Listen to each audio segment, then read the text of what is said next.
And we are live. Yes, sir. Hello, fellas. Welcome to the Ango show. What up, though? What's Phil? up? How are you, Phil? Why are you being so shy? Right, bro. I'm good. How are you guys doing today? We got some pro wrestling to talk about today, don't we? Yes, we do. Yeah, Ladies a and lot of it. gentlemen, we got a lot to talk about. We're running with a 3-man group today. So this is going to be very fun.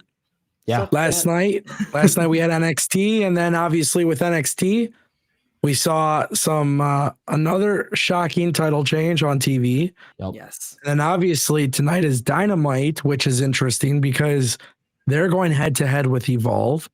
So we're going to talk about that. Yeah, I mean, there's just going to be a lot of shit to talk about. So if you guys want to support the show, if you guys want to support the channel, you guys know what to do. Click like on that live stream link, retweet us on X. Phil and Billy are also simulcasting, so make sure you guys check them out and subscribe. This should be a fun show.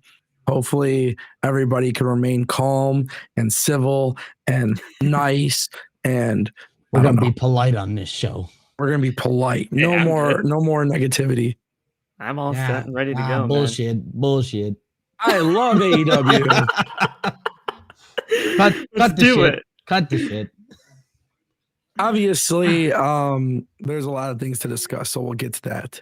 Yeah. And I just wanted to remind everybody that today I dropped a new video. I don't know if you guys got alerted or not because YouTube kind of be acting weird. So if you guys didn't watch it, make sure you guys check it out. Also, another thing, just really quickly, later on in this stream, I'm going to have you guys react to a clip that is surfacing on social media. And I want to hear you guys' opinion after I air the footage, because this is leading to a huge conversation, and it has nothing to do with WWE NXT or AEW Dynamite or anything like that. But it's a very interesting clip that's going around. Definitely got to talk about that. Okay. With that All right. being said, we're gonna try our best to not talk over each other. Yeah. Yeah. That could Try be our kind of best. hard. And if anybody, I guess really, if you guys want to make a point while somebody's talking, I don't know, just like signal something, and that way, I don't know. We're figuring it out as we go. You're right. But thank you to the both of you for joining us. course. First things first, we're just gonna talk about it. What was your guys' reaction to NXT last night? Phil, do you want to go? Yeah, I'll go for a sec. Let me first of all, I have to say that title change was shocking. I will say that to the very least.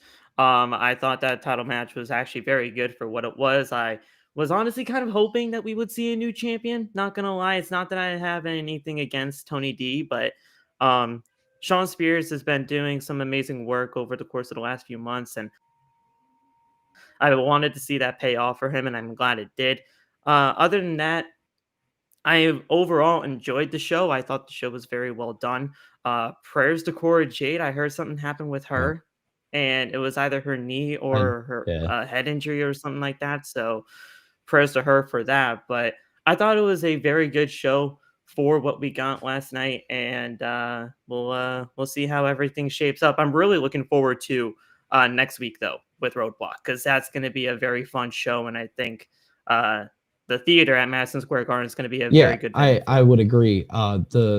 The championship match itself was like a really good match. One thing I will say is I don't know how long it's going to last, because I think there's a guy on the rise that we're going to be looking to actually put that belt on. So Shawn Spears, it was cool. I think that was, correct me if I'm wrong, was that Shawn Spears' first championship in NXT? Yeah. Yeah, that's correct. Okay. Yeah. So he wins his first championship. All for Ricky Starks to potentially take that championship from him. Yeah, I think that's, I mean, as I titled the stream, Ricky Saints got that. I think that's very clear, right? Yeah. But here's the cool thing about this. Shawn Spears is a guy who, between his training school and between what he's done in NXT, working with these young and up and comers, I love the fact that Shawn Spears got rewarded with the title. And I'm excited that they're going to use that as an opportunity to help propel Ricky in NXT. For sure. Yes, I agree with that 100% because, with Shawn Spears and his, pedigree of what we know him for and, from what we saw him as earlier as Ty to now what he is now as Shawn, first of all, the evolution is absolutely uncomparable, but now you have what Shawn Spears is now in NXT and what Ricky Starks can be for the future Yep. of NXT and what that Mhm. title could be. It's going to be absolutely amazing when that all pays off. Nope. Well, we're figuring it out as we No, go, I was people. just Don't going to worry. ask you guys, do you think this leads, do you think this kind of changes the course with Ricky maybe not being in NXT? Like the idea was always, hey, Ricky's going to go to NXT for a little bit because he kind of needs some help down there with the men's division, and then he'll go up to the main roster. Do you think this could potentially change that? Really? I would say that it could potentially change it for sure. In my eyes, I think it could. But I guess only time's going to be able to tell that one, Phil. Yeah, I think I kind of had the same wavelength of like him being down there for a little while up until the point where he is going to the main roster. Probably, I would probably say after WrestleMania season. I think it really would have only been until that point. But now, if we are going to be seeing him as a potential North American champion, he could be down there for a little while longer than what we expected him to. And I don't think it's a bad thing whatsoever because he'll be, doing some stuff with that NXT NA title if that is really the plan. And we'll see how Yeah. it all really shapes out. So I think it's going to be working out for the better. Yeah, I feel. I'd agree. I'm curious because I think it's just going to be really interesting to see what they do with Ricky and Shawn. Obviously, this faction that Shawn Spears has, it's been met with a little bit of criticism, but I feel like they just kind of been floating a little bit. They've been involved on TV. That was the thing, is they stayed on TV. Yeah. And they kept them at least somewhat prominent and somewhat serious. Yeah. To where giving him the title, that idea that you have in your mind that they were just kind of coasting no longer exists now that he's won the title. Now we know that it's serious. You know what I mean? It cemented that idea for sure. Yes. Yeah. It does intrigue me a little bit to see, okay, well, Shawn Spears has Izzy Dame, Nico Vance, and Jensen. So like Brooks Jensen. So to me, the way that I looked at it is like Shawn Spears is taking 3 up and comers under his wing. Yep. And I would really love to see what they can do when they drop the belt. How can Shawn Spears keep those guys relevant? And maybe that's with Brooks Jensen and Nico Vance being a tag team and going after tag titles. I don't know.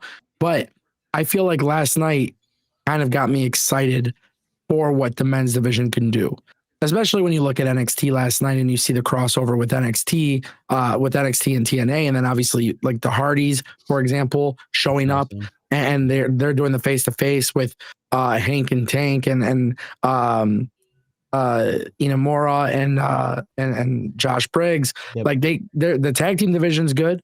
The world title scene when working with TNA is good. Obviously there's a lot more intrigue for me though with Shawn Spears and his group. But this is going to lead me to another question, fellas. All right, and I'll start with Billy and then we'll go to Phil. On last night's NXT episode, the women again continue to flourish, right? Always. Yeah. And the men, it's starting to pick up a little bit in the men's division. But still, it's almost kind of like coasting, like you said a little bit ago. Yeah, they don't have that super hot angle. Right. I'm wondering what the fuck is happening with the Retro Shield 3.0. Oh, geez. Yeah. Oh, God. Listen, were they even on TV yesterday? Yeah, I don't think they were. Knowledge. And didn't last week's episode end with like Ava's office? Yeah. Yeah, being like distraught. I don't know. Maybe you hold them off till Roadblock between the match between Oba and Moose. That's the only thing I could think of. That's the only thing that I could think of currently. That is like the only thing that runs in my mind right now is that they're keeping them off TV till Roadblock because obviously this week's show, because WWE does this, they like to do this every so often where they just kind of put a filler TV show on Yesterday felt like a filler TV show into what next week is going to be. I'm not saying that the whole episode felt like a filler show. I see you over there shaking your head. It didn't feel like a whole filler show, but what it felt like is that the importance is on next week's show. Well, yeah. So again, using that word coasting, just coasting by. I don't think last night's episode was coasting by. I mean, we can agree to didisagree. I felt like they kind of coasted that episode. Trick Williams. I think they want to get it. That's what it is. This is gonna happen, people. We're gonna have to figure this out. Go ahead, Phil. Yeah, I think they want to get to next week. I see where Billy's coming from, but I feel like what we got this week is really not all that bad in terms of what we can possibly seeing for the future of NXT. I like what they're doing with I like the overall makeup of the group, and I think the group is going to be okay. I just feel like if you're only going to be saving them for these big events like this, and not actually try to get them on TV to try to get themselves over. Well, that's the thing. That's the thing. I hate to cut you off, Phil, but it feels like there were key important pieces that were missing with even just using the faction, for example. That it was missing from this week's episode to get to next week, rather than, just putting them on next week during that match. You could have had them because they did that press conference or whatever with Oba and Moose. You could have done something with them during the press conference. In my eyes, I would have done something like that. But again, that's just my thought. Hey, let this guy talk. No, I disagree only for the simple fact that if the group is going to attack Moose and Obafemi at Roadblock, then they're not going to show you that a week prior, right? Yeah, they're going to try to keep that element of surprise. Now, what I will say is this though. Last night's episode to me wasn't a filler episode. I think they progressed Trick Williams in a way. So again, not the whole thing. I know, but let me continue. Yeah, go ahead. All right, you just had your turn. Turn. Billy, go ahead. You just had your turn. Trick Williams knocked the fuck out of Kel Dixon, which was sick because now they're going to do NXT Underground with him and Eddie Thorpe, and they're building towards that. Okay, cool. You got the stuff with Cora Jade and Jordan Grace happen. Obviously, we don't know what that was supposed to lead to because Cora Jade got hurt. We didn't get the real finish. But Jordan Grace versus Roxanne at Roadblock, right? Yeah. Pretty much everything that they did was to push for Roadblock. When you look at Stephanie Vaquer and Julia in the women's division, that continues to progress very well. But for some reason, and even obviously with Ricky Saints having his interaction with Shawn Spears and Shawn Spears winning the belt, that all made sense. Everything was pushing forward. The only issue that I had with NXT last night was the absence of this new faction. Mm-hmm. That was my only concern. And the sad thing about that is I've been wondering, and maybe you guys can tell me, maybe you think differently, whatever it may be, but I've been watching WWE LFG. Josh Black and Cutler James are now part of the show, right? Mm-hmm. So I'm curious if maybe this storyline, these guys don't even truly reveal who they are until LFG concludes. Yeah, that makes a lot of sense. That's the only thing I could think of. And I think maybe the reason why they're like this is because LFG is pre-taped, NXT's live. Okay, well, Josh Black and Cutler James are part of this faction. I'm curious if maybe that's why they're kind of holding off on it. But they made such a big splash. I really loved their debut. Yeah, it's almost hard to keep away from that. And it's like, I just want to see more. And then their follow-up was great. It's like, I don't know, maybe I'm wrong, and maybe it has nothing to do with LFG, and they're just simply keeping them off. But what's their names? What's their group? What's their identity? Yeah, what's their motivation? What's their mission statement? Like, that's one of the things that I keep wondering, because when you watch NXT, and really, I do have one more complaint, which I'll get to a little bit, but like that was pretty much the only thing that I had to complain about. I thought NXT was very solid last night. So I don't know. Well, maybe you guys think differently about the LFG thing. I don't know. Maybe does that No, play a role? I would actually agree with that. The LOG thing, that actually makes a lot of sense. Yeah, I think the OG aspect of it does make a lot of sense. Doesn't that kind of, you know, spoil what's kind of happening with LFG? I mean, if they're already on NXT and they're already like kind of under NXT contracts with this, I mean, obviously we don't know this group. We don't know like if they're just running roughshod just to, just cause chaos in NXT. But I mean, LFG, I've loved the show so far, but I mean, doesn't it kind of spoil what's kind of be happening with NXT contract Well, being on so the line? that's the biggest flaw with LFG, and a lot of people aren't talking about this, but like all the people in LFG are people that have contracts with WWE Yeah, already. at any point. They already got the contract. So Right. what I hate about LFG is the fact that the winner gets an NXT contract. Bro, these people have been showing up on Level Up. They've been given WWE contracts. One of the people was literally at SummerSlam with Gable Steveson. So like, to me, I think the LFG concept is such a great show, but the winner winning an NXT contract's dumb. What I would have done was say, hey, the winner of LFG gets to cash in an opportunity for the North American Championship or Women's North American Championship. Right. Yeah. For a title of their And choosing, then, maybe. or Kind of like to call your shot or whatever. Yeah, or like just like when they do the breakout tournament, maybe incorporate something like that with LFG, because now it's like, okay, Color James is, we know who he is. We've seen him. I don't know if you guys ever saw the show that they did on Roku where they did the tryouts, but BJ Ray, Cutler James, Xena, they were all on that show. Right. And then WWE brought them all in. So it's like, that was my only flaw with LFG is I'm like, okay, well, Cutler James, Joshua Black, they're both part of this faction. Right. So maybe that's why we don't have the full reveal. I don't know.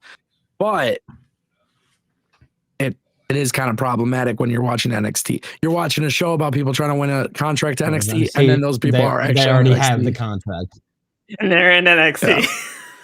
Yeah. We did get a super chat, so let's pull that up. Tolino Channel dropping a super chat for 100 rupees. And he says, this week NXT was a bit off after 2 banger episodes, but wrestling wasn't bad.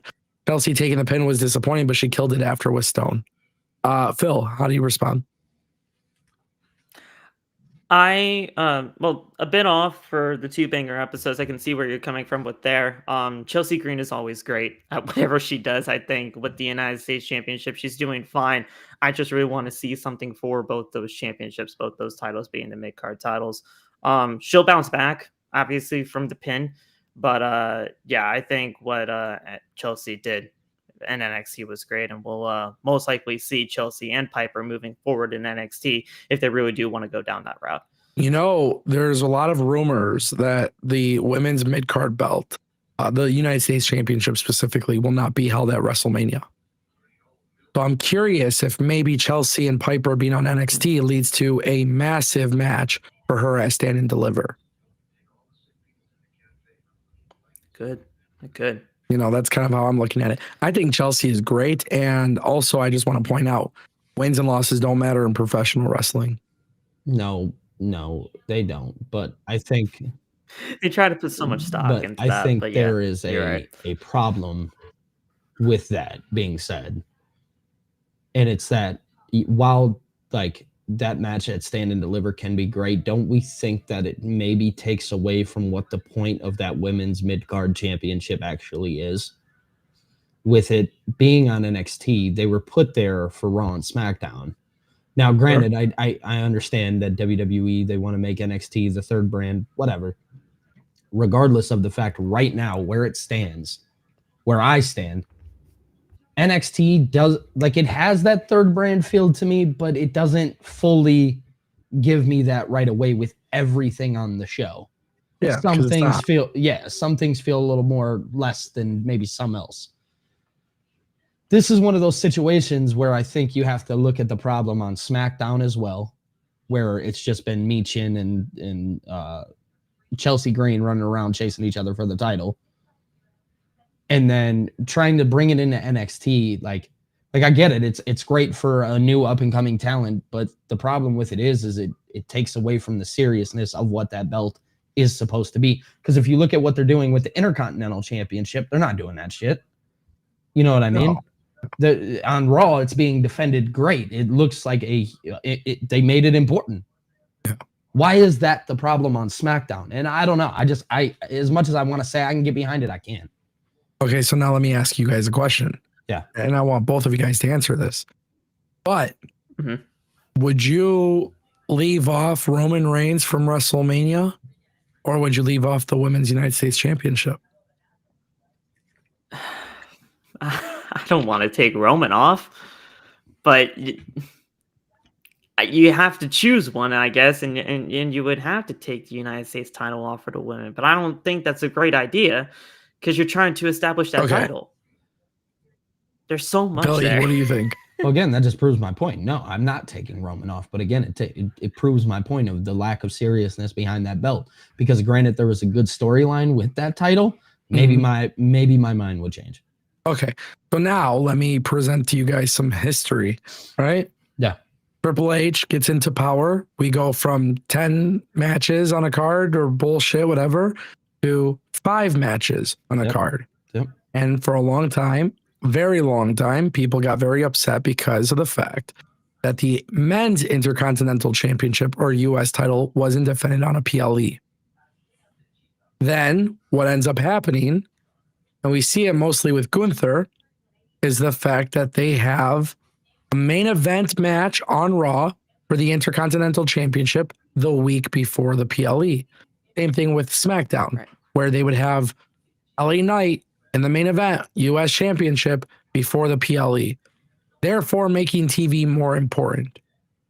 So if you are conducting a WrestleMania card, you're going to put the biggest and the best stories on the card, meaning some stories are also bigger and better than a title. And we've seen that across the men's division. We're going to see it across the women's division. Do you guys agree or disagree? I mean, I agree to that. I do. I want to see the titles be defended on the shows, but if you're going to try to make Raw and SmackDown, the Raw and SmackDown before the PLE more important, you do that kind of deal. But you also want to see the equal opportunity to be presented on a PLE for mid-card titles, just women's superstar stories in general. You want to see that happen, but the balance in this to me kind of feels a little bit off when it comes down to trying to figure out where things fit into place. I know you want to put the best things on your PLE. That's non-given. But the give and take here has got to be trying to figure out where things are going to go and how you're going to be presenting them. I don't know how they figure that out, to be completely honest. Well, I think it comes down to Triple H and his booking choices, right? And how he chooses to book the shows. He's not going based off the importance of the title. He's going based off what people enjoy. Yeah. And right now, what we enjoy are, what we're seeing, the really hot stuff and whatnot. There's nothing really to get behind with that United States Championship. And even the regular men's United States Championship as well, right? That title doesn't have as much importance as maybe the Intercontinental title does. There's just some lackluster feel to it. Now, you could say that's a SmackDown problem. You could say it's a Triple H problem. You could say it's the title problem. You could say it's the person holding the title. You could say all of these things.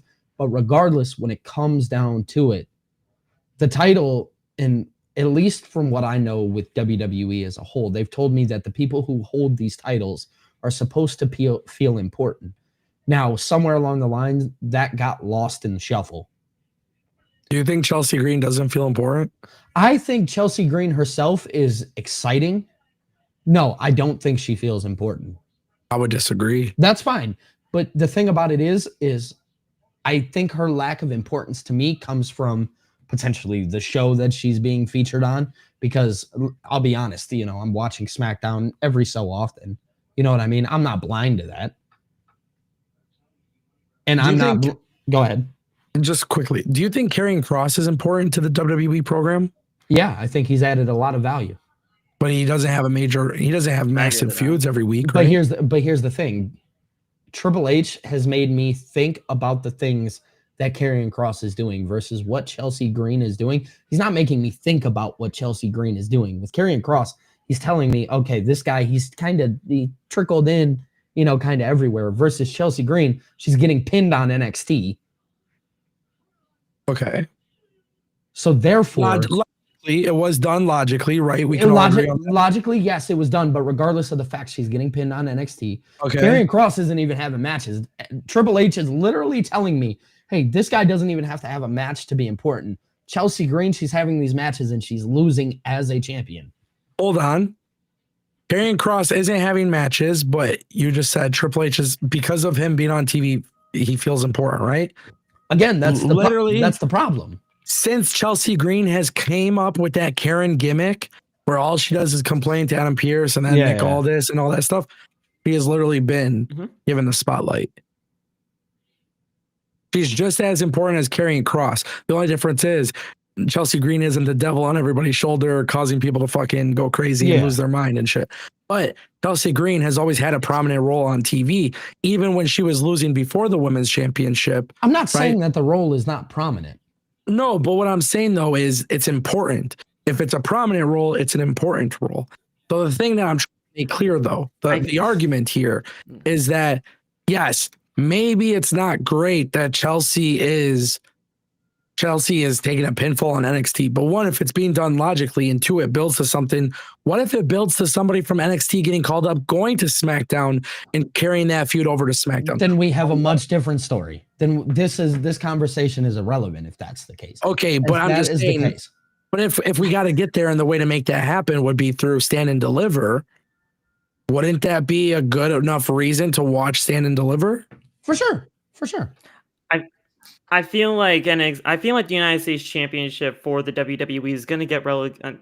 I shouldn't say relegated because that's a totally different type of wording. But like I feel like it's going to be presented a lot more on NXT for NXT Stand and Deliver than it's going to be presented on WrestleMania. Because if they're going to be doing something with the United States Championship for the women, they're going to put it on NXT. They're going to be putting it in front of that audience, making that audience feel like that title is more important than what it actually is technically on the grand scheme of things for the main roster. Have somebody get called up, possibly get into a story with Chelsea on SmackDown, and we'll see where things go.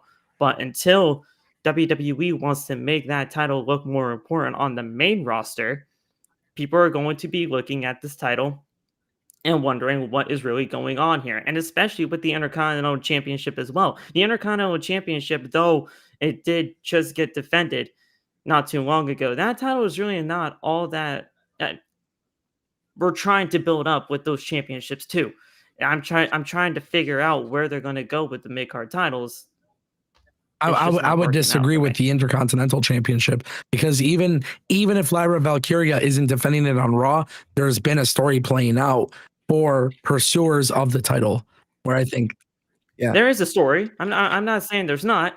I just want to see. I'm letting it play out and I'm letting it go on as we try to figure this out here, but I want to see both. Yeah, you want to see them flourish. I understand. Now that I think that begs the question: is there too many titles in WWE? Of course, there's a lot of titles in a lot of different places, but at the end of the day, I feel like there's just so many championships to go over. I feel like there's many titles in NXT. I hate to cut everybody off. I want to say this is, I think even with that argument, if they could do a better job at telling us that, hey, I'll just kind of go back to the Women's United States Championship. If they could tell me that title is made to be defended on SmackDown, for instance, and a lot of the times you're going to see it only be defended there rather than on a PLE, then maybe I have a different feeling about the Women's United States Championship, knowing that, hey, this is a good piece to make your TV show feel more important. I think that's how that problem can be fixed. If they maybe not flat out say it, but really give more of a look. Maybe not flat out say, but give more of a look at that. So instead of having us here speculate. Sure. Well, I mean, that's what we're always going to speculate on things until they do it. But when I see Zarya doing F5 onto Piper Niven, and then Sol Ruka does a Soul Snatcher, and it's a banger finish, right? Yeah. And it's logical, right? When I see this, I'm thinking, okay, if we want to build up the U.S. Women's Championship on the main roster, you're going to have to call up some talent, right? Yeah. Now, if Zarya or Sol Ruka eventually get called up to SmackDown, you have a feud to revisit for Chelsea Green. Sure. Right? Yeah. I agree. I just hope that happens. Making something important is going to take time. It takes a lot of time. And one thing I will say, Real Take Wrestling, aka my boy Omer, in the chat put it out. He says Chelsea Green feels important because she's being featured and she's over. So this is one thing that's really important, because when you look at the Robbie Stone and the Chelsea thing after, right? Great stuff right there. But Chelsea is over. Chelsea taking the pin is not that big of a deal. However, even if she's champion, not champion, it doesn't matter. What really matters is, in order to make something feel important, people have to get over. How are people going to get over naturally? If you look at NXT, they've actually done a phenomenal job with this through their women's division. People getting wins in NXT and then coming up with characters or move sets or something that helps them get elevated and over. And then eventually they get called up to the main roster. Roxanne Perez is literally a perfect example of this. She got over as a babyface. The question was, can she get over as a heel? They carried a storyline from NXT to the main roster, Roxanne and Bayley. Yeah. Followed that method and this ideology, and then you replicate the same thing with Chelsea Green. So I will say this, and then we'll move on to the next super chat. I think for Stand and Deliver, have the Women's U.S. Championship at Stand and Deliver. And dude, if you really want to shock the world, have somebody win the belt from NXT and call them up right away. And then Chelsea Green has to go and complain to Nick Aldis and Ava. And then, by the way, because she's so over, you've already successfully got people bought into the story. The thing is, if we weren't seeing Chelsea Green on any television show whatsoever, that being Raw, SmackDown, or NXT, then we would be talking about a whole other different situation, because then she's just not being presented. She's not being featured. Then what the heck are we doing here, especially with the United States title? But as long as she's being presented, featured, and in a prominent role, as she is right now, then that United States Championship is only going to continue to be having some eyes on it, and we'll see where things go. Shout out to Tolino Channel for the super chat. On your marks, Lou dropping 5. He says, though they are on TV, nobody actually knows who the mystery attackers are yet. So nobody would know they are on LFG technically, right? I guess that is fair. Yeah, that's fair. I guess that's fair. But people only speculate where they are and who they are on social media. Color James, his bandana fell. So we saw his face. Yes, yeah. We can't forget about that. Yeah. People found out who those people were on social media almost immediately. I knew the minute they showed the first vignette out of all 4 of them. Yeah. You've seen it when it was like a dark shadow of them.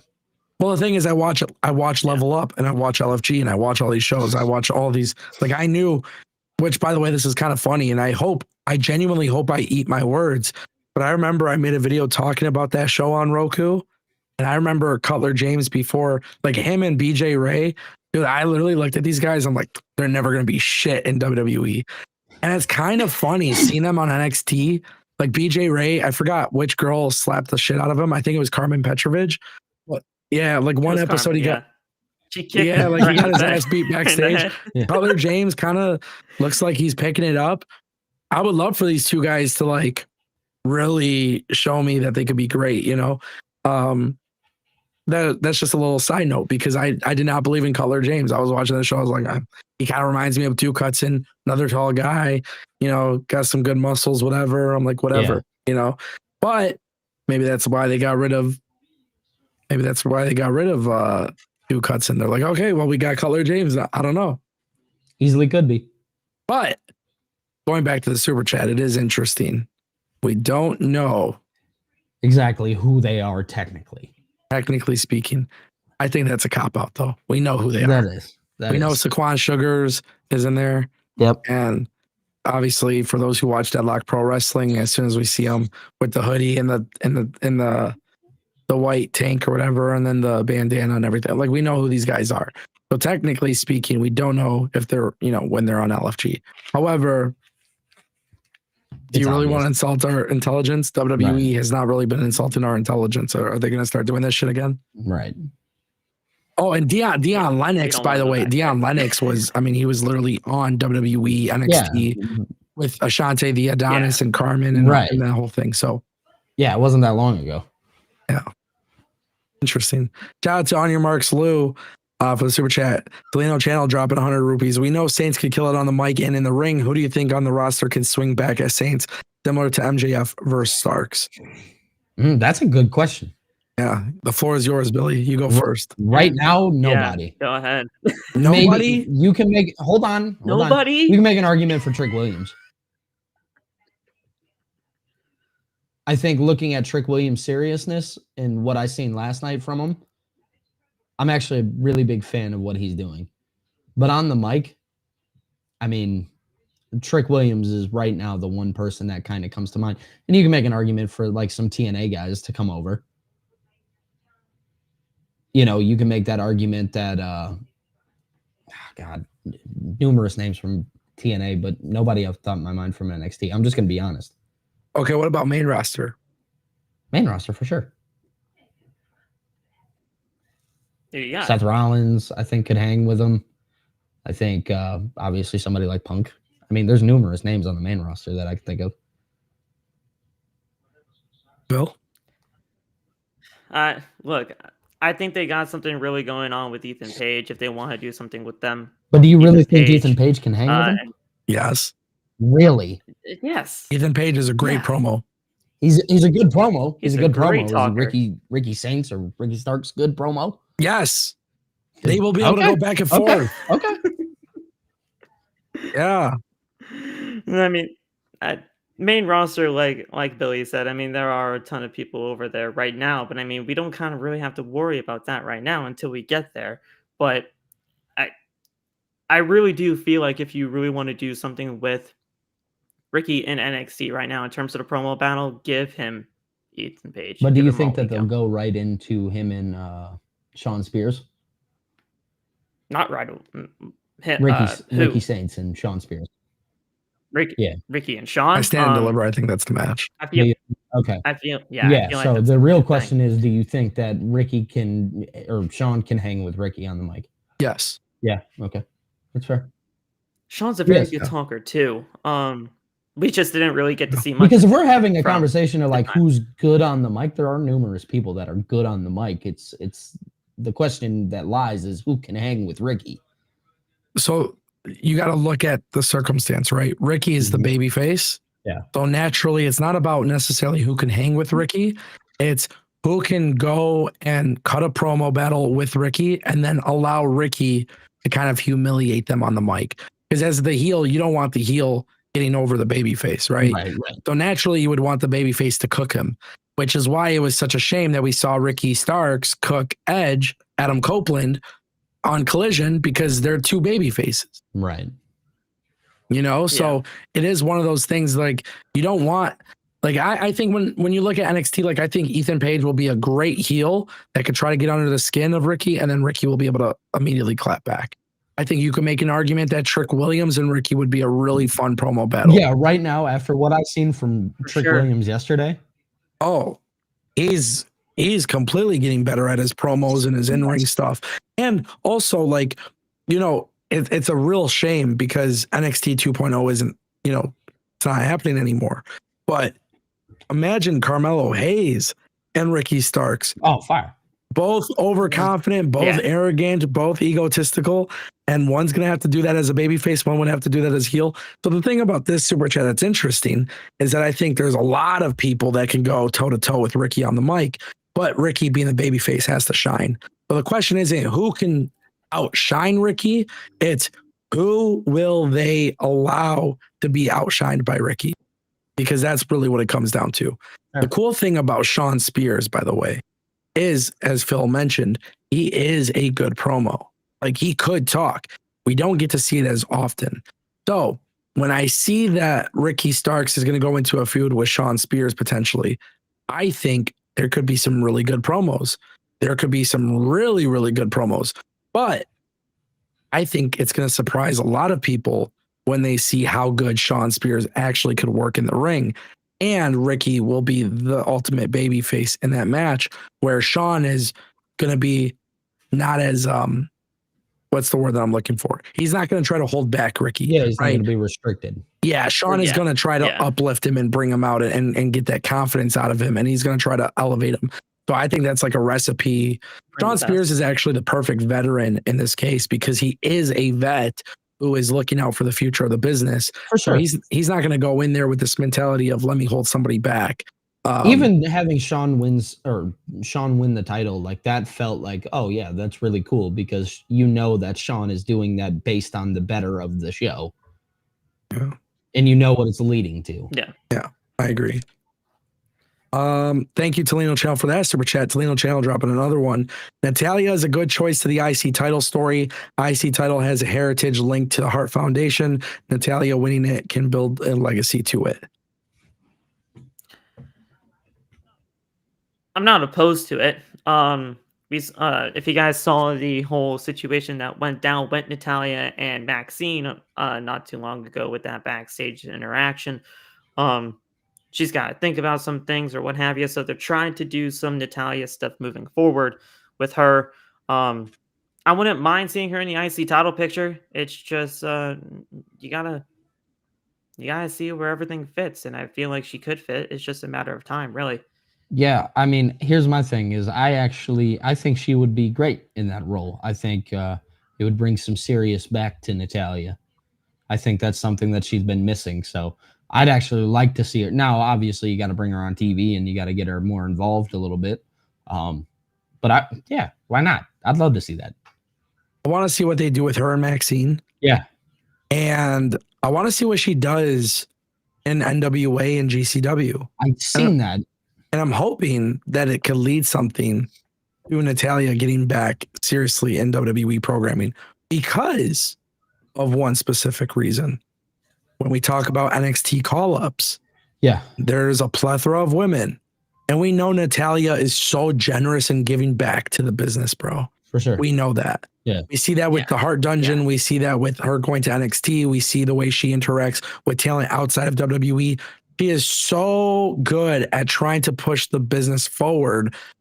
When you think of Zarya and Julia and Stephanie and Roxanne and Cora and Zarya and this person and that person and Fallon Henley and like there's so many people. Yeah. I think it would I don't know how they would get there because I do think Becky and Lyra will be a WrestleMania match. For sure.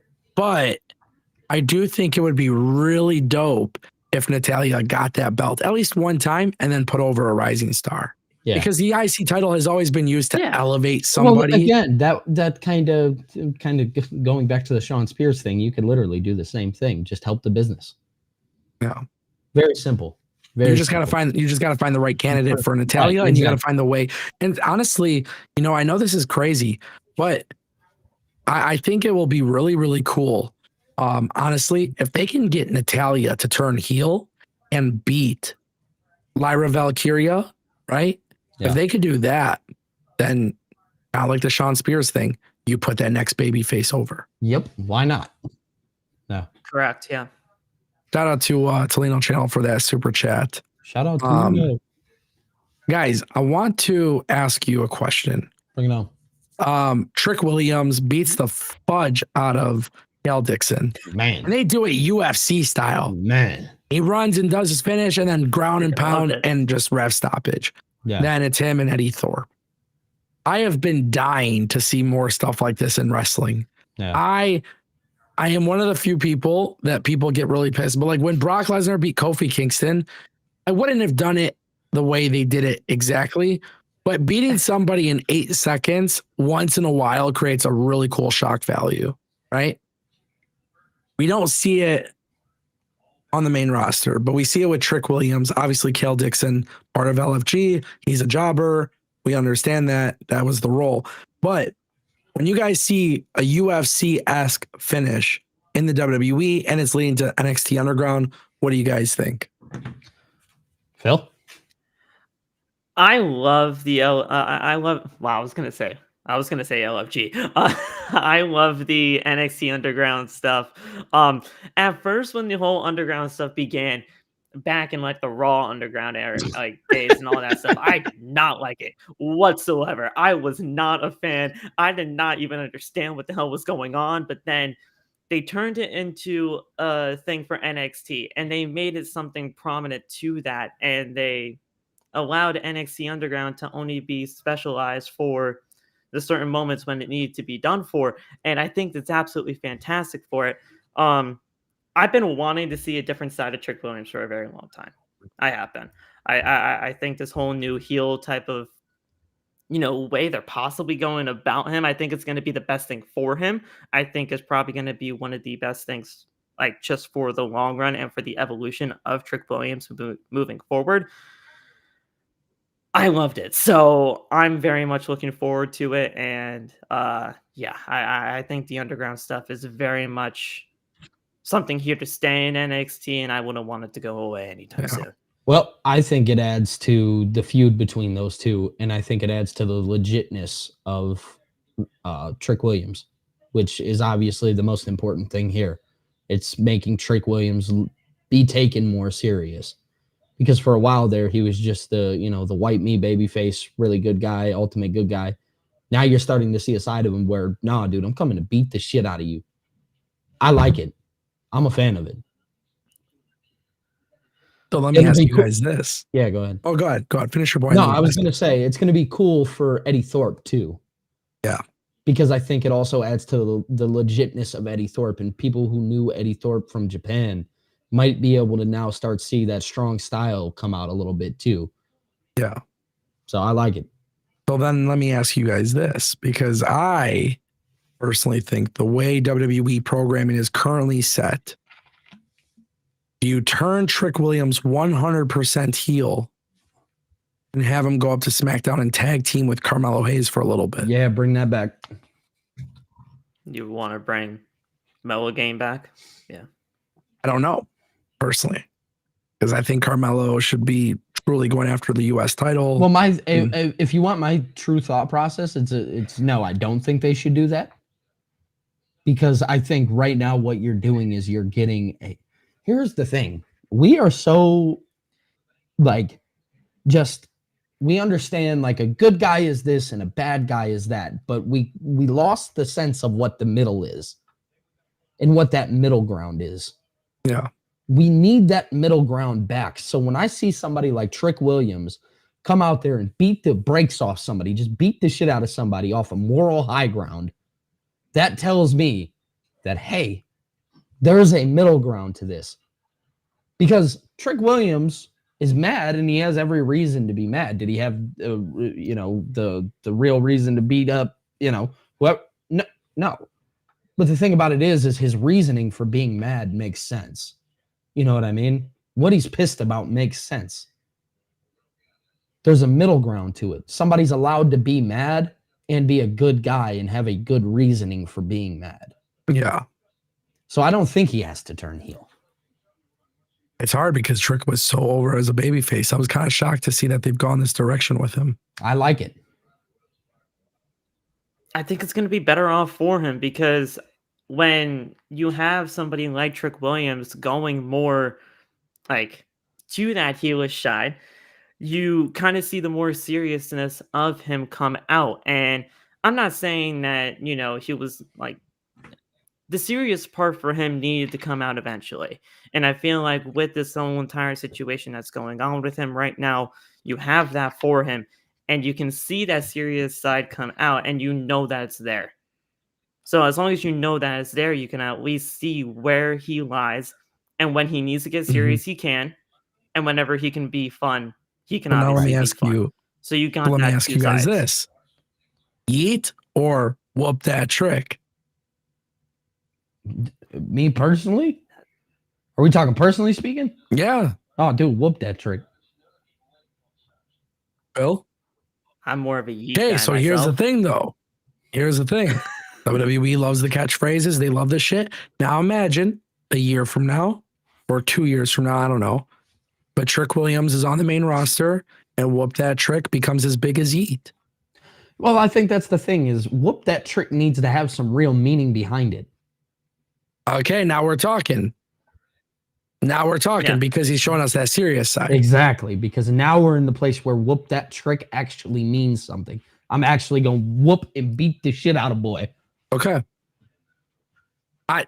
You saying You that can see it. just justified why I should like this version of Trick. Yes. Yes. He's showing us that serious side. Eventually, when he does that big baby face, massive baby face, whoop that Trick, we have seen the side of Trick Williams where he is a legitimate badass. Yeah. You've Okay. gotten to see everything. Okay. I dig it. I dig it. Me too. There was another super chat actually. You missed something from Justin too. Justin Kennington. Nothing showed up. He had a member thing. Yeah. There was a membership. Oh, Justin, do you want to tell me what it was? Because it did not pop up on here. It did not pop up. I don't know if he had text with it or whatever, but he said he upped his membership. Okay, well, shout out to Justin for upping his membership. Yep. Appreciate you. Like 24 months. Yeah, it did not pop up, unfortunately. It did not circulate on here, so I don't know why. That's really strange. Very strange. Yeah. Leno Channel keeping the super chats coming. He says Phoenix Penta tag soon or Phoenix and SmackDown or NXT. Talked a little bit about it yesterday. I think Phoenix is going to. I think he should go to SmackDown. Yeah. I agree. Doing him, putting him on Friday Night SmackDown is the best move for me, in my personal opinion, because you have that United States Championship picture. And I said in chat yesterday when you guys were talking about it, you can always go to the Rey Fenix and Penta tag team. You don't always have to do it right away. Allow Penta to do his own thing as a single star because he's already been established as that. Phoenix can do his own thing over on Friday nights. Then you can bring them together. I think it's perfectly well done. And I don't think Phoenix needs NXT. I think he'll just be on the main roster with Penta. Don't put him in NXT. We don't need to see that. For sure, main roster. If you put him with Penta, I'm not mad about it at all. The Raw Tag Team division could benefit from it. However, Penta is showing us a lot of singles success. I think Phoenix will show us a lot of singles success. When you got Carmelo Hayes and some really good workers on SmackDown, there's going to be a lot of great potential matchups for the U.S. title, and Rey Fenix being there would be really cool. And eventually when you do that reunion, it'll be really, really nice. You know, I'm okay with both options though. Me too. I'm happy with either or. Yeah. Oh. And they can always make ties to it. They don't have to hide it. Right. They're related. No, I mean, honestly, if I were them, what you can actually do, and you could do it this week on SmackDown, right? You can air a vignette for Rey Fenix and just reveal Rey Fenix, or they'll probably just call him Phoenix, to be honest. Yeah. But he shows up. If he shows up, do the vignette, say he's coming to SmackDown. And then what you can really do if you want is when Penta's on Raw, you could do a backstage segment where he talks about Phoenix coming. You know, we see people crossing over from SmackDown to Raw. Maybe it's a circumstance where somebody from SmackDown's in a backstage segment and Penta walks up to him and says, "Ooh, you should be very afraid of Phoenix." Yeah. You know, just something to kind of like let them know, hey, we're separate, but we acknowledge that we're actually brothers. You could do something simple, is my point. We've seen at times when SmackDown superstars come over to Monday Night Raw because of like some sort of agreement between Adam Pearce and Nick Aldis. You can even do something with that to where you can have Phoenix come over to Monday Night Raw. And if Penta's in some sort of a little bit of a situation where a tag team match is being made, you can get the Lucha Bros right then and there.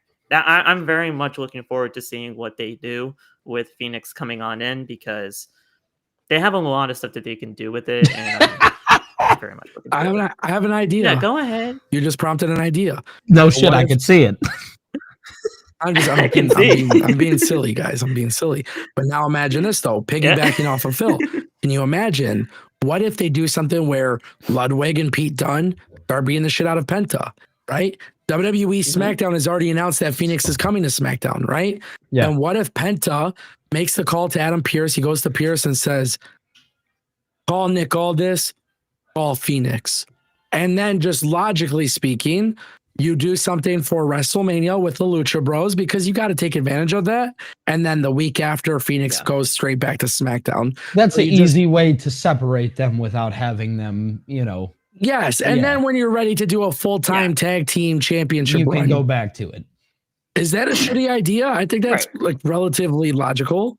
No, I think It's logical. I just don't think that happens. I'm not saying it will, but I'm just saying if you really, really want to like bridge the gap of like Phoenix being on SmackDown, but then you do want that WrestleMania. Well, that also allows like a good storyline between Pierce and Aldis.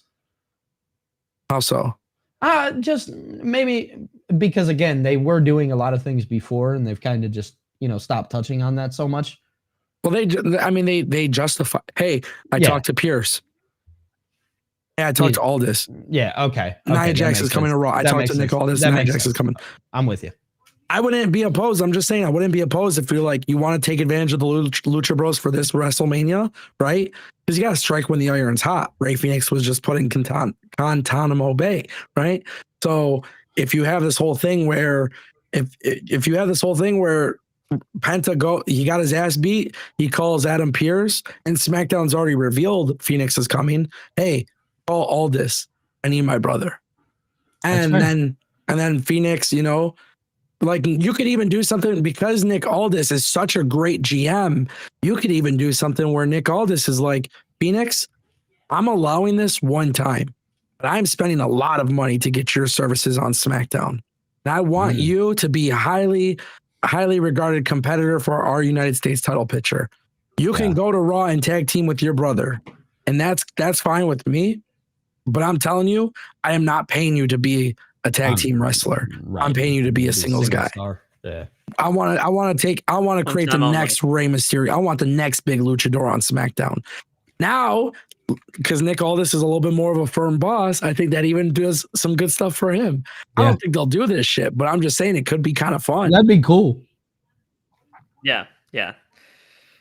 I love it. I think that would be absolutely fantastic. We'll see how it all shapes up, but I'm very much looking forward to seeing Phoenix. Bellino Channel follows up with that. He says, new theme. Do you want Cena to rap or someone else? I love what Ango said yesterday. Just let the rain, the booze rain and just have him. Can I be honest? It hurts knowing that this is a conversation because me personally, I'm with Twitter. I'm with TikTok. Play Badman. Bro, play Badman. Oh my God. Wow. I would go insane. He was a bad man. Oh, bro, come on. I would lose my shit. I know they're not going to do that because they're maybe for Cena's WrestleMania match, yes. But until that, like when he shows up on March 17th, lights out, John Cena walks, tells Stu, get the fuck out of my way, Stu, runs to the ring, and all you hear is the crowd singing, John Cena sucks. It's fucking perfect. Fuck you, Cena. Cena sucks. And by the way, it's in Brussels, right? It's in Belgium, Germany. Yeah, Belgium, I think. Yeah, European audience singing John Cena sucks. Light that man up. They're gonna love that shit. They're gonna. No, we gotta put a lot of faith into the fans to do it, but I'm just saying it would be fucking. Oh my God! I'm putting faith in the European audience. I am because they deliver. I have to watch Raw during work that day because it's on during, when it's actually on for that. But I don't care. If I get fired, who gives a shit? I want to watch Raw. Don't say that. I know we'll be here. I'm watching Raw for that and that alone. That'll be a very interesting show, a very fun one too. Oh yeah. And for me, I like it because then I could just go enjoy my Monday night. Yeah, bro. Oh my God. Being able to sit down on a Monday night and not watch pro wrestling. That post show for you guys is going to be great. The post show right after. And then right, bro. Come on. Count me in. I love it. Shout out to Tolino Channel for all his super chats today.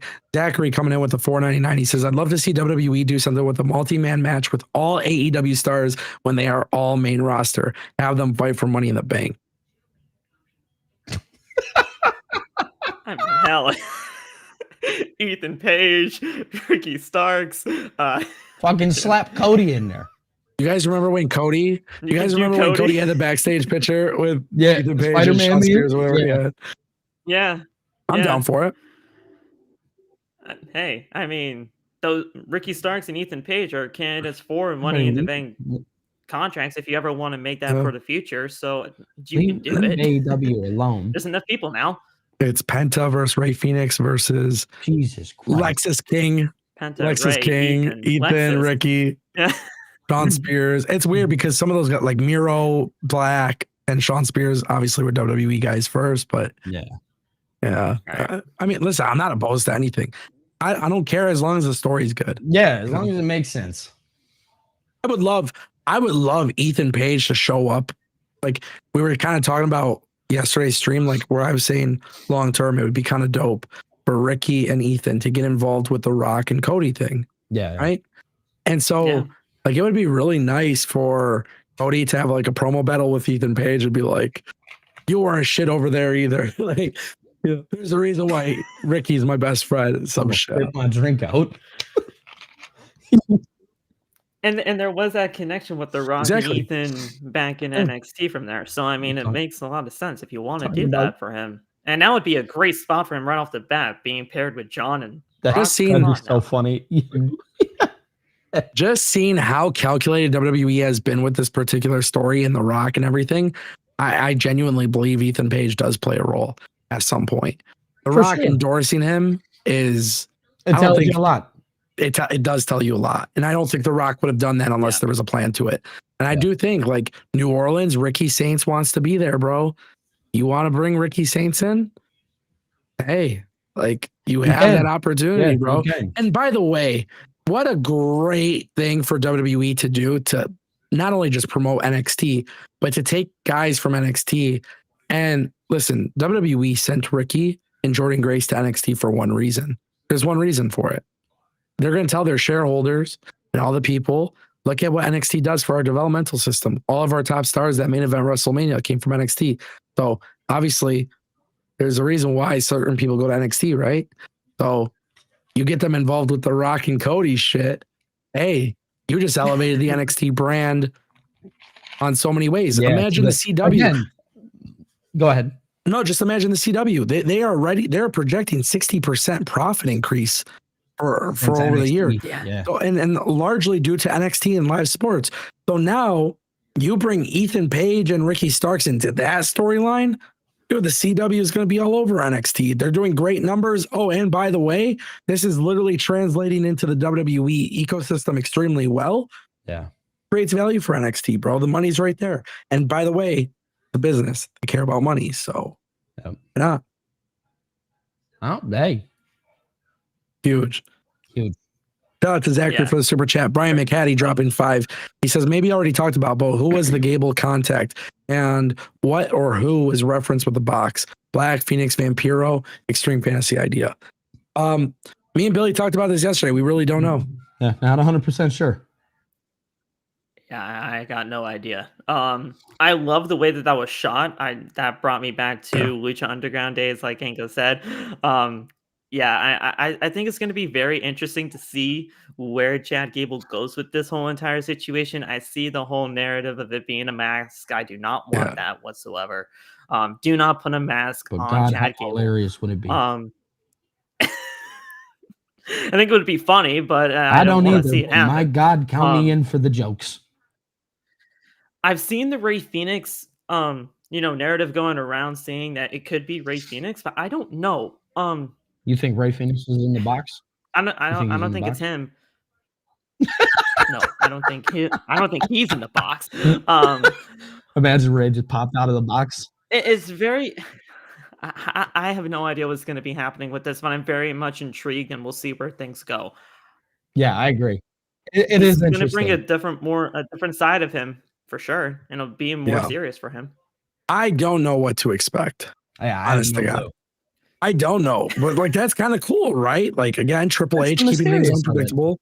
I like that. Knowing And I like the things. fact that it's not for a title, bro. This is literally a situation where we're seeing firsthand this is a major storyline that's happening. And it's been, and I have a feeling they put the freaking answers in front of our eyes and we just don't know it. Yeah. Oh yeah. It's probably like on the sign or something. Yeah. I have a very Some strong dumb feeling shit that's like the case. that. We're just sitting here so naive, blind to it all.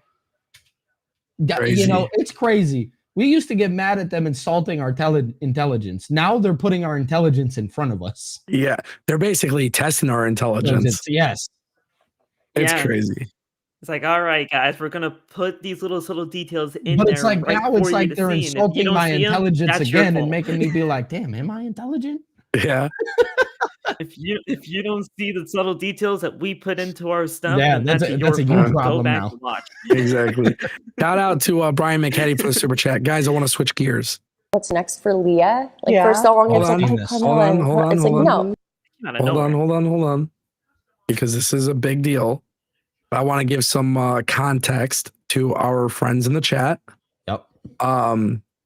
Really quick, Brian McKetty says, isn't WWE in negotiation for Lucha Underground rights forward the Vampiro idea, especially with the Vamp, Penta, Angle, and Underground? From my understanding, that's just a rumor. Mm-hmm. If it's Vampiro, that would be interesting, I guess. I don't know. Interesting. I don't know what the hell's happening here, to be honest. Yeah. We'll It's- see. it's I'm gonna very be much interesting. looking forward to it. What I will say is this, though. Why, like, if Vampiro were to become, like, on WWE programming, what would he be doing? What value does Vampiro offer in 2025? That's a good question. I don't. That's a good yeah. question.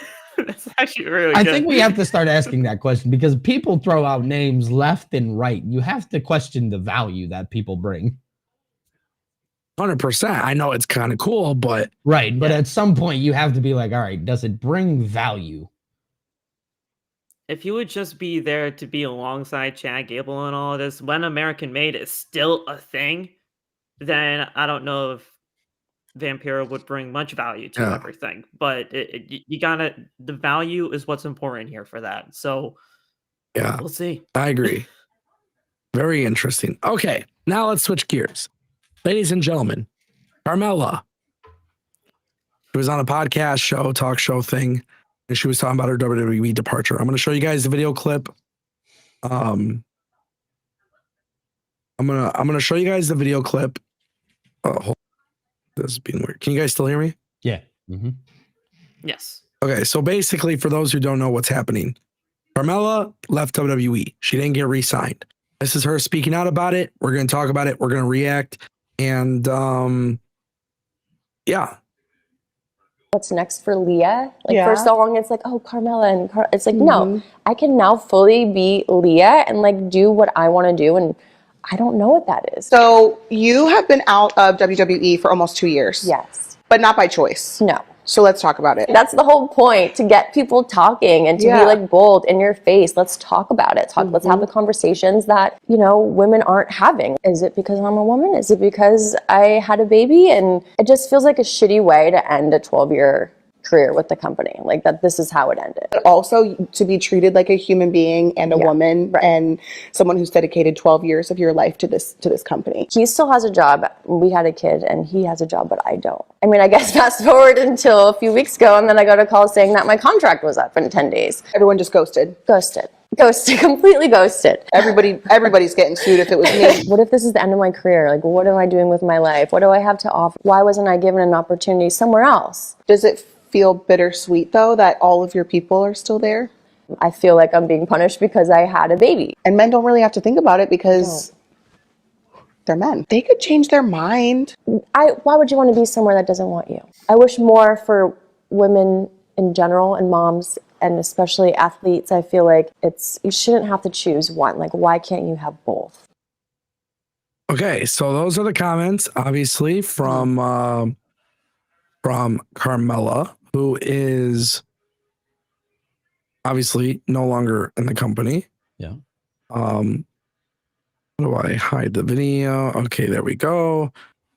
Yeah, I mean, listen, she's no longer in the company, and a lot of people are talking about this. A lot of people feel like maybe her comments were not entirely the best comments to make because WWE has, obviously, we've seen with Becky, she was pregnant, she left. and obviously we know she's still with the company.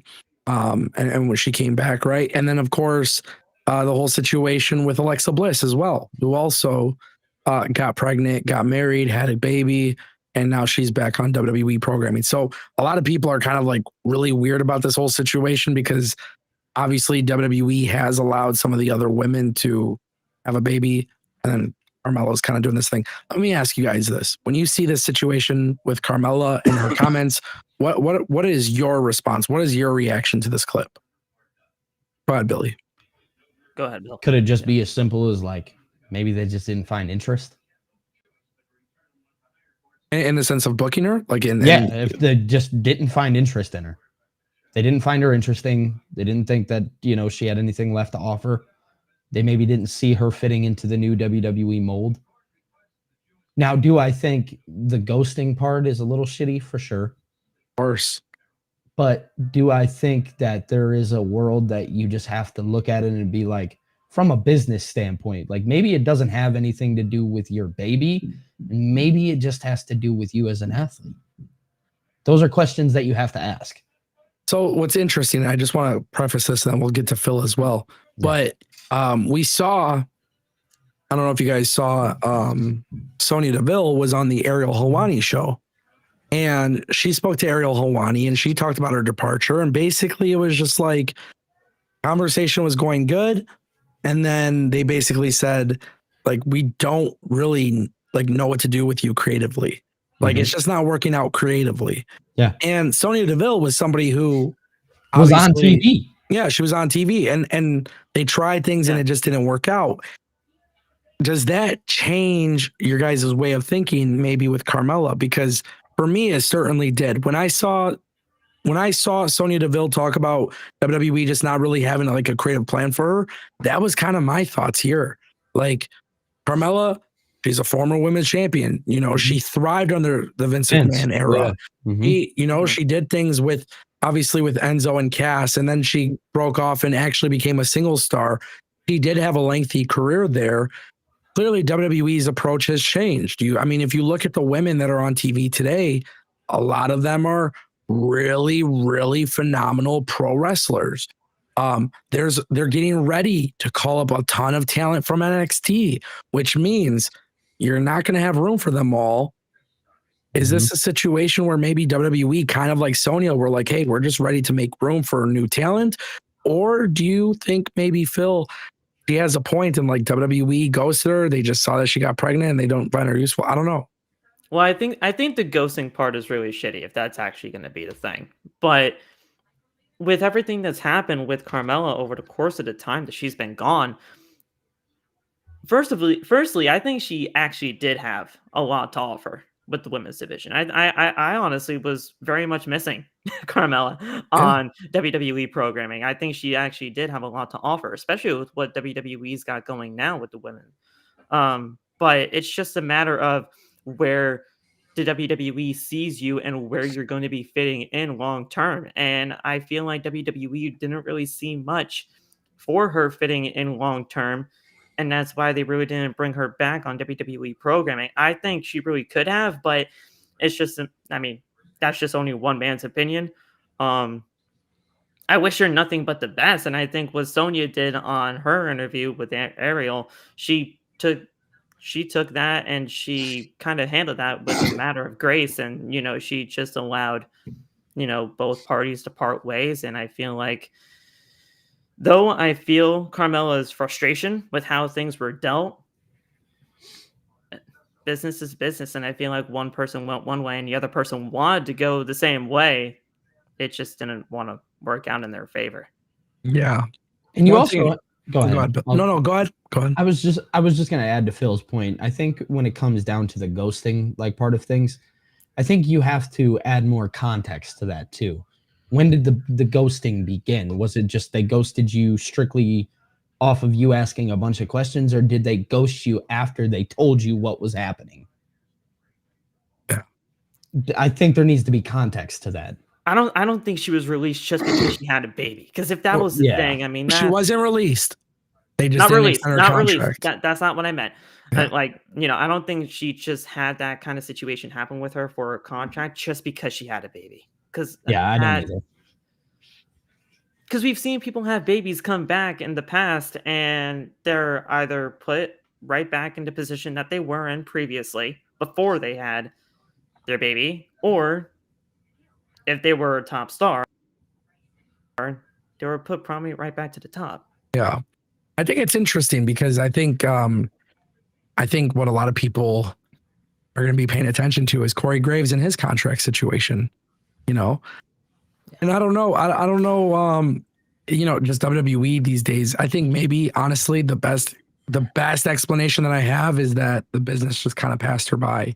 TKO, TKO really changed their way with women's booking.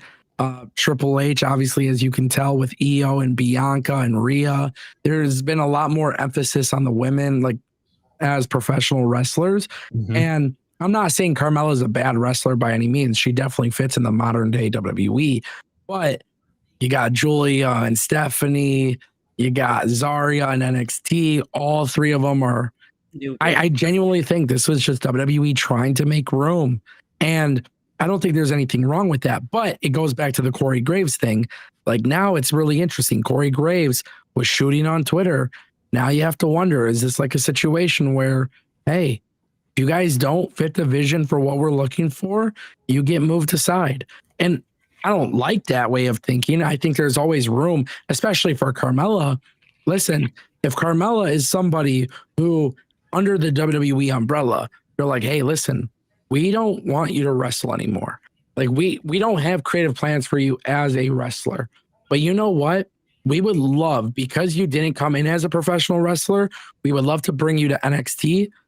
Corey Graves works there, by the way. We would love to put you in NXT, and we would love for you to work with the women's division to kind of help them understand the wrestling business and teach them the transition from being a cheerleader or a dancer or an actress or especially coming right into the WWE. Exactly. Like I think they didn't have to necessarily like, if you don't have plans for it creatively or you want to make room for another crop of talent, and she's like, hey, you know what? I understand. Maybe it's time for something else. This is a new position. Again, we don't know the conversation. We don't know. Obviously, they ghosted her, right? That's what she said. So ghosting doesn't really solve anything. But I do think there would have been more room for her to do something else in WWE where she would have been beneficial. If their vision for what the women's division should look like is different, right? I can understand that. Yeah. And I think what we also kind of have to take into account is, I believe this was actually brought up in a super chat. I don't know if you saw it, but this was a clip of things, right? I don't know the entire full context of everything. I haven't seen the entire interview. So, I mean, yeah, sure. Carmela said what she said. I mean, I'm not taking any of that to light or anything like that, but like with how the conversation was driving and how it was flowing, I don't know. Yeah, but we'll for see. sure. I want to see the actual full context of everything. So, I mean, I might actually go try to take for sure. I do want to say though, I think with any company, not just wrestling, I don't think the right approach is to like the interviewer was like, I would sue them or something like that. Like, I always say, you don't know how I always that tell operates. people, leave your companies on good terms, bro, because you never know what life looks like. So I don't know if I never liked the leave wrestling, leave WWE, leave AEW and take the disgruntled employee approach, because you never know what life is like in a few years, especially like you don't know the economy, you don't know what the life is going to look like. So there might be that opportunity where, hey, maybe I could come back. WWE is a little bit more forgiving now, but I'm just saying I wouldn't go on that approach. And I think Carmela is such a great performer. I was there when she cashed in Money in the Bank. And I do think there was more they could do with her. But WWE's vision is differently. And guess what? We saw with Baron Corbin. Baron Corbin spoke out and he was like, there was one person I know that was like responsible for this. And I always loved Baron Corbin's work, right? But look at the WWE programming. It's not like they need Baron Corbin. The WWE is not reliant on one talent. And that's my final point. The WWE brand is far greater than all the people in there. People hate this, but the truth is TKO has done that with the UFC and they've done it with WWE. They've built the brand to something that is so great. But Everything else is extra. Necessarily who's involved. Exactly. Yeah. You mentioned a super chat, so let me see because I didn't see. Do we have them? I think from Zachary. It Okay, hold mentioned the entire point of bringing up that like this was a clip and maybe it was only made that way for certain clicks and everything like that. But Yeah, there were maybe two. it's just not reasons. being able to be brought up. Yeah. Okay. Let me go in order actually. Yeah. On your marks, Lou. Yeah, I see it right here. So he says, Carmela tweeted that people need to watch the entire video to not take it out of context. So I'm just assuming the clip was added to get clicks. Well, I understand exactly how that works because of social media. Yep. And obviously, yeah, you try to get the full context. And I'm sure she's very, happy and very positive about her experiences. And I'm sure she's going to have a lot of positive stuff on there too. Right. But at the same time too, this is just another example of the bad outweighs the good. 100%. Because if you're, if you're talking, especially in the tone of like, she sounds disgruntled, right? Yeah. It's your tonality matters. And really, like WWE ghosting her is a bad thing, right? Nobody's going to argue with that. Yeah. I think a lot of people are like, well, other people have had babies too and came back. So how you say things matter, especially in the world of pro wrestling. And you gotta take things with how you give them. And agreed. Yeah, sure. It's sure. It wasn't the entire clip, but you got to figure out. She said these things, so now you kind of got to roll with it. Yeah, exactly. Shout out to On Your Marks, Lou. Zachary did drop a super chat earlier for $4.99. He says Cody is losing for sure at WrestleMania. I'd have Ricky lose to Spears at Stand and Deliver earlier in the day. Have Ricky go save Cody from a post attack, and Ethan attacks back. Stand and Deliver is going to be before WrestleMania Night 1. Yes. Yeah. So it's at noon. Yeah, it's at actually, I think it's even earlier than that now. Is it? I think 11, or maybe that's when they do the kickoff. They do the pre-show. Yeah. Pre-show, Okay. There. Yeah. So 12 o'clock to 3 o'clock, and then 3 o'clock to WrestleMania. Yeah. Yeah. Let me go first on this, and then I'll let you guys weigh in. I disagree that I'd have Ricky lose the Spears. Unless 100%, unless Ethan Page debuts on the main roster at WrestleMania as one of Cody's attackers, standing still with The Rock and Cena. That's the only way. That's the only way. Otherwise, Ricky has to win the North American Championship. Which, by the way, imagine the fucking debut of Ethan Page at WrestleMania attacking Cody Rhodes. Oh, yeah. People would be so shocked. They'd be like an NXT guy. Billy was naming off fucking Randy Orton and Seth Rollins and this person and that person. He was literally naming off the God tier list of professional wrestlers in WWE. Hold on, chill out. Nah. You named some very top level elite wrestlers. It would be cool to bring in an NXT guy. But that's what I'm saying. Imagine the swerve that you got where it's like Ethan Page from NXT. Then, if that's the case, Ricky should lose the Spears. But if they're not doing that with Ethan Page at WrestleMania, which, by the way, 99.9% positive chance that they're not, then I don't, But you guys can go off. Well, I think Cody loses too. I mean, I feel like it's kind of like if you don't have Cody lose in this entire situation, I think I would be very much shocked. But Ricky losing to Shawn, I don't think that's gonna happen. I think you kind of got to capitalize on that, and I think you have Ricky win the title. I wouldn't mind Ethan Page being a part of this whole entire situation with The Rock. It's just got to be done in the right way if you want to do that for him. Plus, it's a huge spot for him being paired with John Rock. But yeah, like you said, Ango, it's 99.99% not happening, but I wouldn't mind it if it did. Yeah, no, I would actually be really happy with that. But overall, I don't think that is going to happen. It would be cool to see. I would enjoy seeing it, but I just think Ricky Starks, I think he's going to spend a year down in NXT if I'm being No. You don't think so? I was No. gonna say 6-9 months at the most. Yeah. Okay, that's fair. That's fair. How It's long has Ethan Page been there? 6 months, maybe. I Not don't know. me. Yeah, probably 6. Okay, But they needed the help in NXT, brother. right. You don't think they need it now? I mean, it's still going to need help in the main event scene, but they've gotten a lot better. Okay. They're getting a lot better with the men's. It's not perfect by any means. I'm still going to complain about that, but We'll see. it's getting a lot better. But at the same time, too, if Ricky's going after the North American Championship, it could literally be a Solo Sikoa situation where Solo Sikoa held the North American Championship and went to the main roster. Yeah, maybe. And, you know, Yeah. Maybe. there's nothing wrong with that either. Nope. North American Championship feels important. It's an Yeah, important that's, title. you know, That's fair. maybe Cody going to NXT and you see him talking to Ricky Saints behind backstage, you know, Mm-hmm. give us some teases. I don't know. Who knows? I mean, Maybe. there's a lot that can be Ethan's- done with it. For sure. Ethan's been down there for about 10 months now. It's almost been a year. So we'll see. We He will. has been incredible in NXT. So Yeah. when they're ready, they're ready. And like This I is said, true. SmackDown mid card needs help, and Bad. it just depends how they want to go about it. That makes sense. Yeah. Shout out to Zachary for the super chat, guys. Last thing I want to talk about before we end today's show. Yeah. Just really quickly, tonight we have AEW Dynamite. Yeah. We also have WWE Evolve. Phil, what are you watching tonight? I'm watching Evolve. Are you really? Yeah, I'm watching Evolve.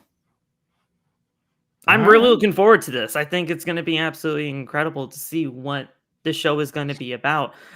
If I have the chance, I'd probably watch both, but I'm more interested in Evolve right now. Okay, Billy. Ango, what are you watching? Ah, he hits me like that. Yeah, I'm watching. yeah. I'm watching Evolve. There's a reason for it though.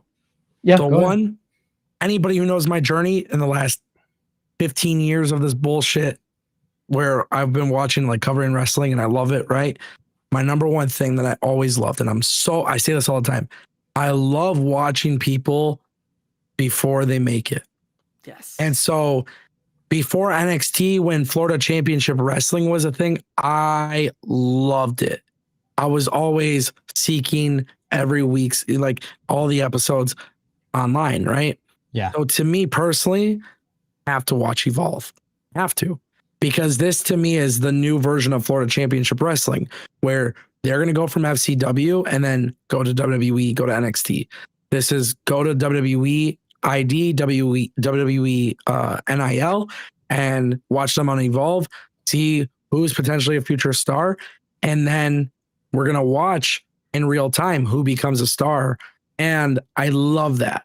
So for me, and I'm just being honest, like, both shows are like, thank God AEW Dynamite is on Max, because I don't have to watch it live now. So I could just watch Evolve first and then watch Dynamite after. And then people are going to say, well, Ango, you could watch Dynamite first and then watch NXT on Evolve, NXT or WWE Evolve on Tubi after. But I'm always going to prioritize the up and comers, because that's just how I am. So I'm going to watch Evolve, and I'll be live tomorrow at 12 p.m.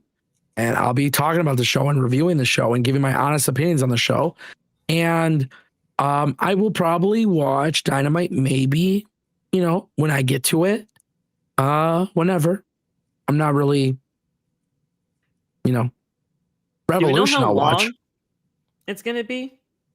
I want to say Evolve is an hour. Yeah. An it is. hour. Okay. an hour. Oh, I like Oh, that. I like I that. want to say it's an hour. Well, don't And- you and- worry, guys. I'll keep everybody up to date with what's going on with AEW. Oh, Okay. Yeah. And why is that, Billy? That sounds like a little bit of change of heart. I think just, here's the thing. I think a lot of people, especially now, come on and we go and we say things about this company, and we've had these, even me personally, I've had my own change of heart towards AEW before, big fan versus not being the biggest fan, to now wanting to try to dive myself back into it, because here's the thing. I think and I feel like even I can admit this, is sometimes you let the internet ruin what you think could be good or could be bad. So even I've had my own ways of doing that. So I want to dive into AEW, watch it for myself, and watch it fully and give my thoughts on it. Without going on Twitter, without going anywhere to see what people are saying. So you're saying you're going to watch it, but like not be on social media? Yeah. Mm-hmm.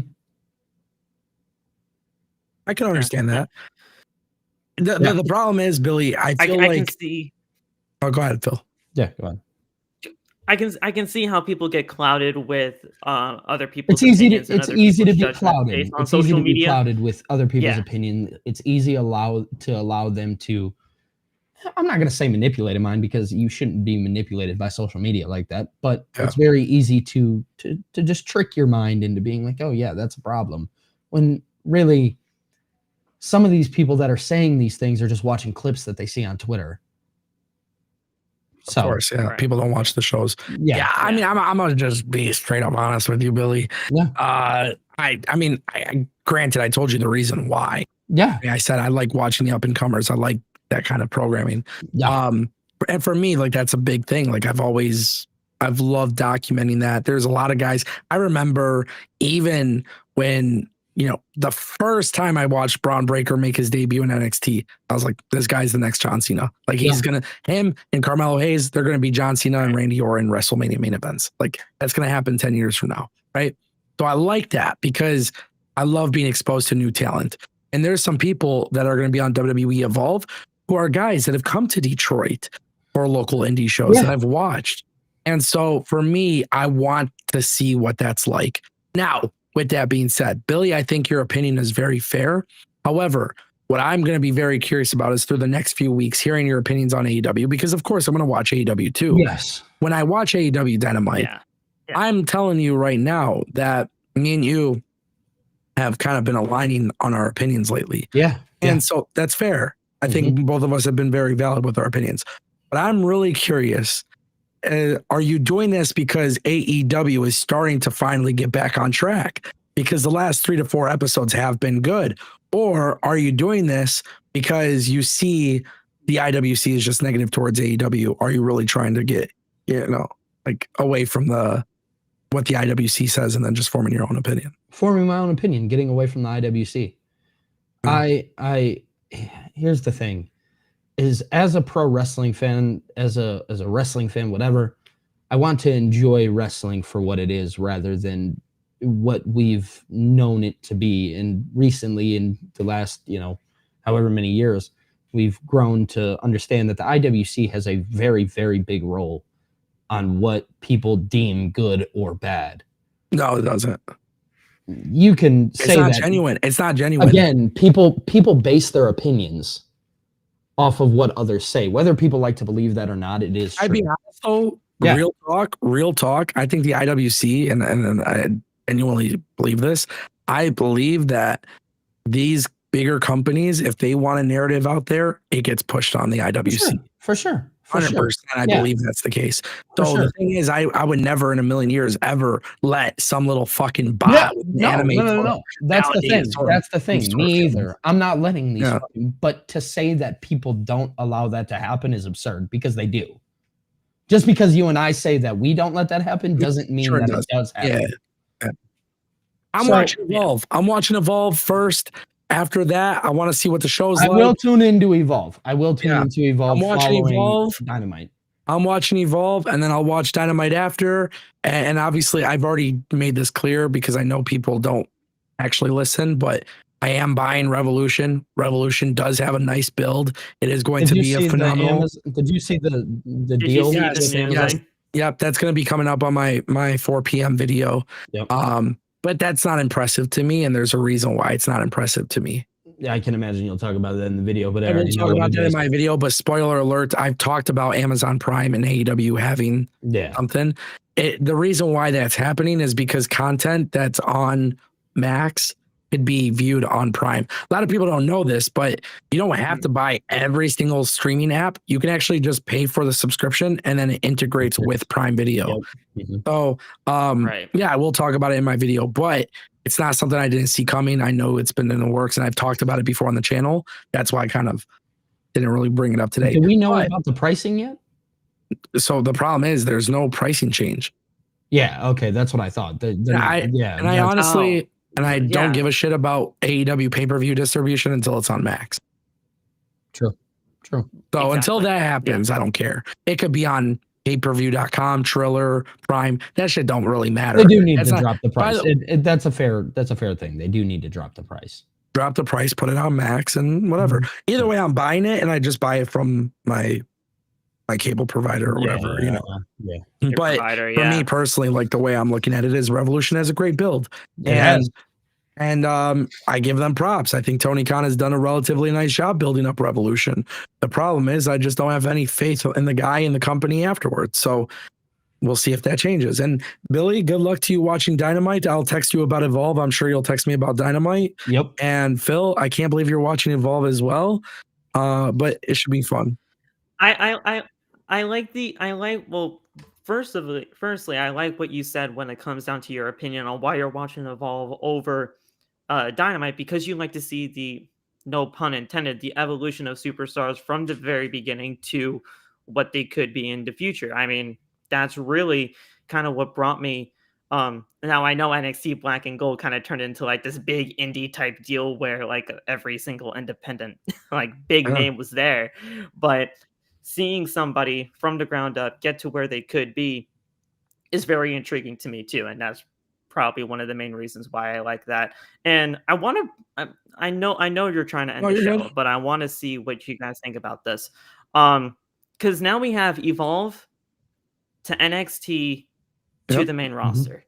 There's like a 3-way bridge now going on between how superstars are being made within the WWE, and I've seen this opinion before on social media, so this is not my idea, but like, you know how the Major League Baseball, they have the AAA, AA, and going into the actual majors.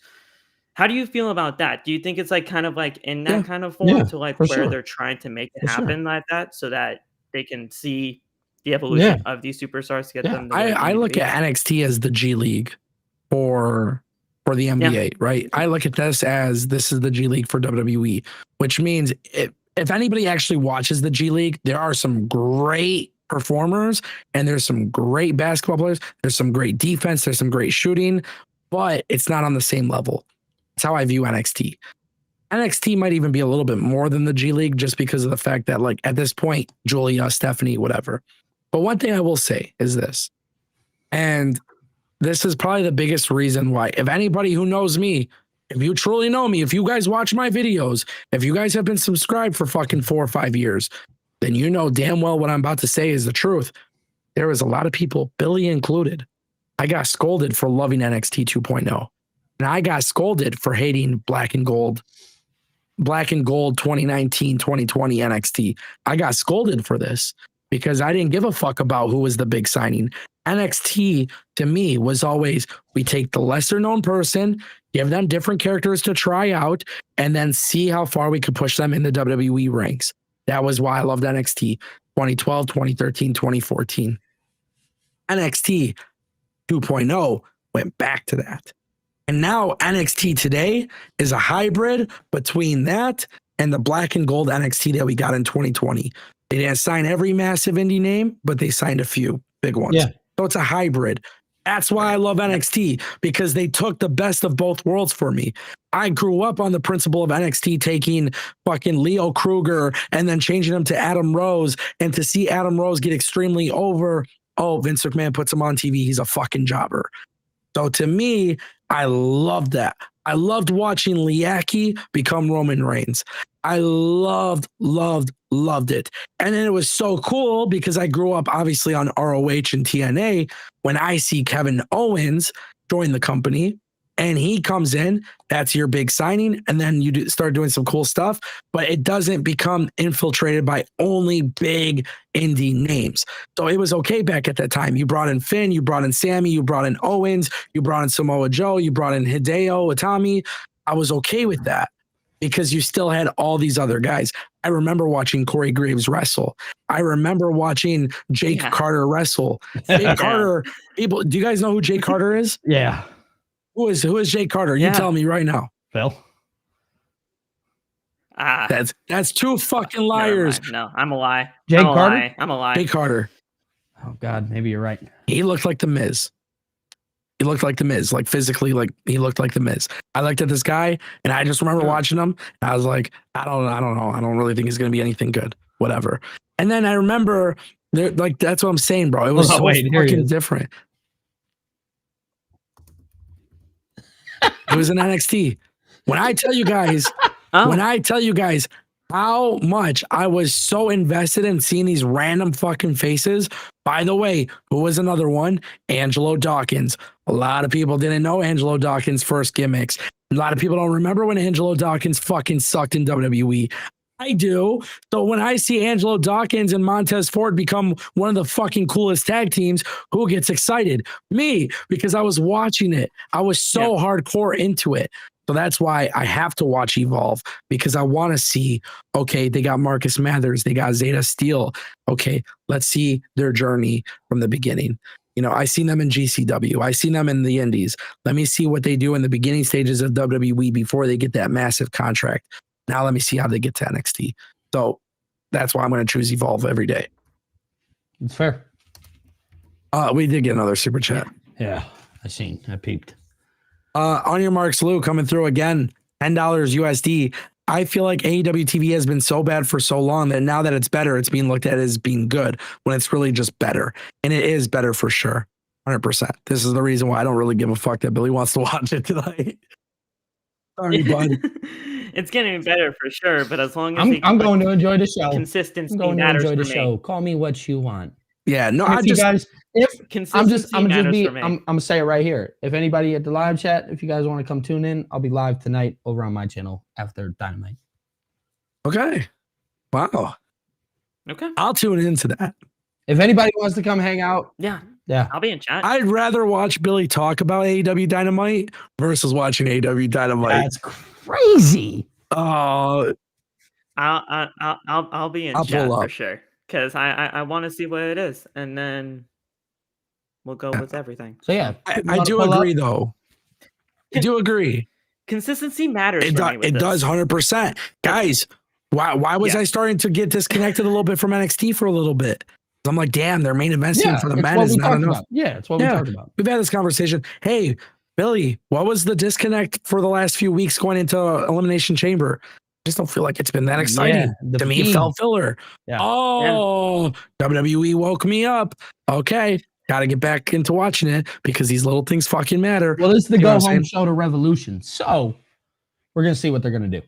Either way, though, they got me behind Revolution. Yeah, that's why I don't care. That's why I'm choosing to Evolve. Yeah, they already did it. I've admitted this. They've already done a good enough job for me to buy into Revolution. Yeah, I'll just make this very clear. We'll probably do a prediction show. Yeah, maybe Friday or something. But for Revolution, one of the big things that really stuck out to me is you have Hangman and MJF. You got Ricochet and